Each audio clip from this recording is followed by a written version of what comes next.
भाई किसी मित्र ने एक समस्या भेजी है और कि इसका क्या समाधान है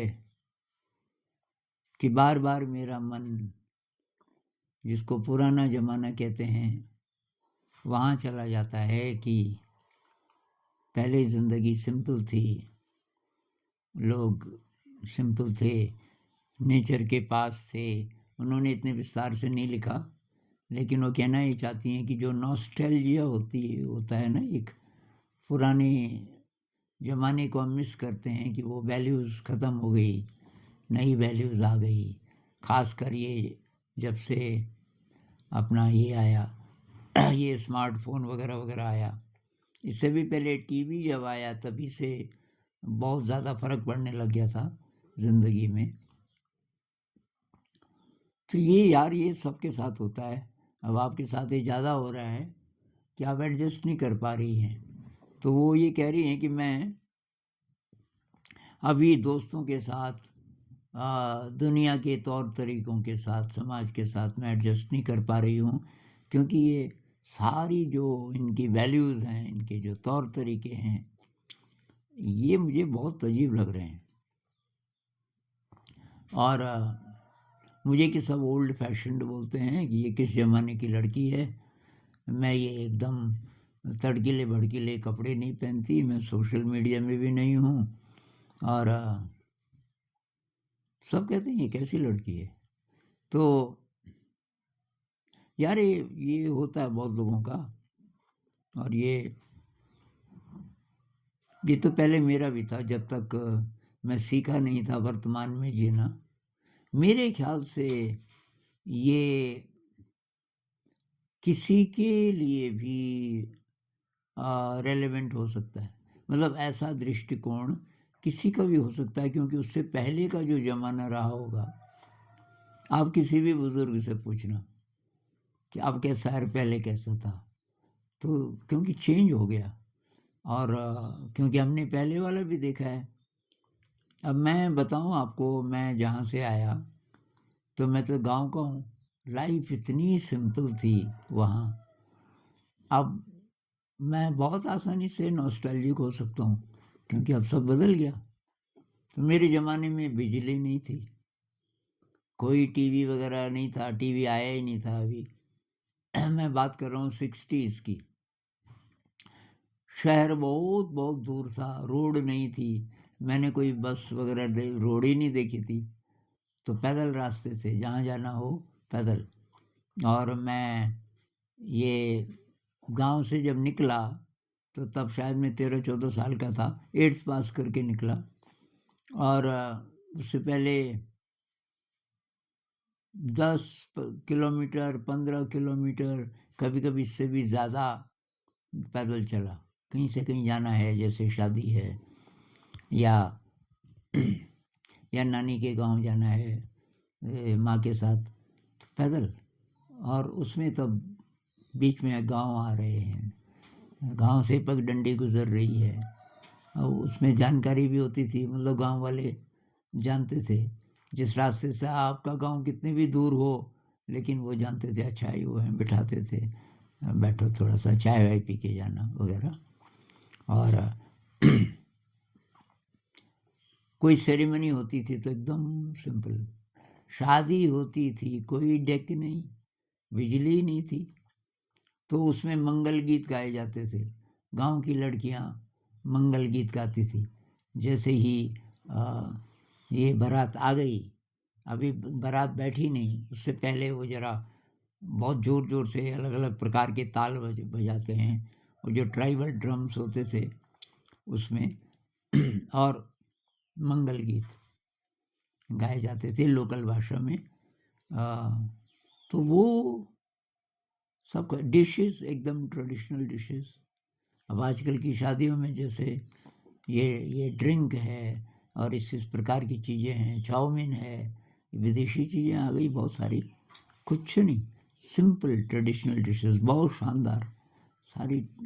अब अच्छा, लोग एक दूसरे से मिलने जाते थे, टीवी नहीं था, लेकिन दिन के समय में जैसे बहुत सारे घरों में एक कमरा ऐसा होता है जिसमें दरवाजे नहीं होते, वो एक साइड पूरी खुली होती है, तो बैठने का कोई भी आके बैठ सकता है। तो गांव के बहुत सारे लोग, मतलब 20-25, और बुज़ुर्ग भी, जवान भी, और वो ताश खेल रहे हैं, चौपड़ खेल रहे हैं, या गपशप कर रहे हैं। शाम के समय हुक्का चल रहा है, 4-5 लोग बैठ के, बूढ़े बूढ़े लोग, जैसे मेरे पिताजी थे तो उनके इर्द गिर्द आ जाते थे थोड़ा बुज़ुर्ग, थोड़ा बूढ़े बूढ़े लोग, और तब वो बातचीत कर रहे हैं। छोटे बच्चे उनके आसपास खेल रहे हैं, कभी कभी सुन रहे हैं क्या बोल रहे हैं। तो वो चीज़ें ख़त्म हो गई। अभी गांव में किसी को किसी से ज़्यादा मतलब नहीं है, सब अपने अपने में मस्त हैं। तो ये तो होता है, ये तो होता ही रहेगा। और जितना ज़्यादा आप बाहर की ज़िंदगी को देखोगे, उतना ज़्यादा व्याकुल हो जाओगे। अभी तो आप केवल ये ऊपर ऊपर की बातें बोल रही है ना, आजकल जो न्यूज़ आ रही है कि दुनिया के टॉप लेवल के लोग, इंटेलेक्चुअल्स, पॉलिटिक्स में, ये जुडिशरी में, इतने करप्ट, इतने भ्रष्ट, शायद आपको पता चल रहा हो। ये कुछ चीज़ें अमेरिकन कोर्ट से निकली, कोर्ट में किसी ने पेश किया होगा, और ऐसी ऐसी भयानक चीज़ें निकल रही हैं कि रोंगटे खड़े हो जा रहे हैं।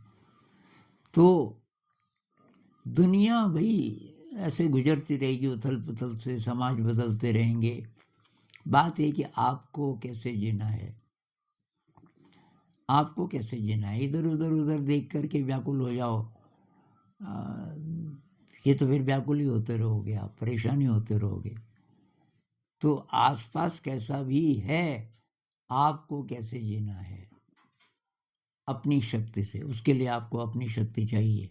बाहर से कोई सपोर्ट नहीं मिलेगा। इसमें आपको समाज सपोर्ट नहीं कर सकता, आपके पेरेंट्स सपोर्ट नहीं कर सकते। कल के दिन आपकी शादी होगी, जरूरी नहीं कि आपके हस्बैंड, आपके ससुराल वाले सपोर्ट करें, बल्कि दखल भी दे सकते हैं। आपको अपनी शक्ति जुटानी होगी, और अल्टीमेटली यही रास्ता है किसी के भी लिए, जिसको ये प्रॉब्लम नहीं भी है, जो कुछ नहीं नॉस्टैल्जिया महसूस कर रहा, लेकिन उसको पता नहीं है अंदर के रास्ते का, व्याकुल वो भी रहेगा। ऐसे ऐसे लोग हैं जो दुनिया की दृष्टि से बहुत सफल हैं, अच्छी जॉब है, अच्छा पैसा कमा रहे हैं, और बहुत ठीक नज़र आते हैं, लेकिन अंदर ही अंदर बहुत उदास।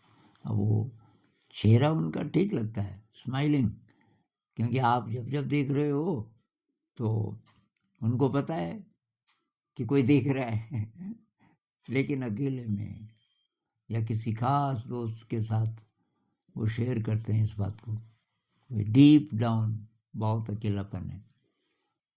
तो वो रहेगा जब तक आपकी अंदर की यात्रा शुरू नहीं होगी। और यही एक कारण नहीं है, दुखी होने का बहुत सारे कारण हैं। अब मृत्यु आएगी, वो भी तो है, मृत्यु आएगी। कौन सी ऐसी शक्ति है आपके अंदर कि आप उस समय व्याकुल नहीं होंगे। कष्ट आ सकता है, मरते समय कुछ लोगों को बहुत ज़्यादा कष्ट होता है, बहुत कष्ट होता है, लेकिन आप उस कष्ट को भी बर्दाश्त कर लें, क्योंकि आपको पता चल गया कि एक्चुअली मृत्यु नहीं होती, ये शरीर मरता है। उसके लिए भाई ध्यान है। ये सारा जो आध्यात्म का रास्ता है इसी के लिए है। और बाहर की दुनिया को आपने रिजेक्ट कर दिया, ये पहला स्टेप है। साइकोलॉजिकली, फिजिकली नहीं, फिजिकली कर लो नाटक। फिजिकली आप जितना जितना सेफ है उतना उतना दुनिया की तरह दिख सकते हो, नाटक की तरह, कोई बड़ी बात नहीं है। कुछ वैसे कपड़े पहन लो जो लोगों को अच्छा लगे, आपको भी अच्छा लगे, लेकिन आपको अगर नहीं लगे तब नहीं। तो ये कर लो, लेकिन साइकोलॉजिकली फ्री रहो दुनिया से, दुनिया का असर आपके मन पे न पड़े। और दुनिया से कुछ चाहिए भी नहीं, दुनिया से एप्रिसिएशन नहीं चाहिए, साइकोलॉजिकल सपोर्ट नहीं चाहिए, दुनिया से वाह वाह नहीं चाहिए। तो आपकी शक्ति कहाँ से आएगी? अंदर से। तो ध्यान कीजिए, ध्यान को सपोर्ट करने वाली चीज़ें कीजिए, जिसमें मुख्य है कि भाई ग्रैटिट्यूड, ग्रेटफुलनेस का अभ्यास कीजिए, और सेवा, कुछ सेवा का काम कीजिए, और नई नई विद्याएं सीखिए, क्रिएटिविटी बढ़ाइए। ये तरीका है। तब धीरे धीरे धीरे धीरे आपको पता चलेगा मेरे अंदर बहुत बड़ा एनर्जी का, प्रेम का सोर्स है मेरे अंदर। तब आप दोगे कुछ, बाहर की दुनिया को आप थोड़ा सा अच्छा बना के जाओगे इस जिंदगी में, थोड़ा सही सही। वो कहते हैं ना कि अंधेरे से न लड़ना, अंधेरे से न भागना, छोटा सा ही सही एक दीप जलाना।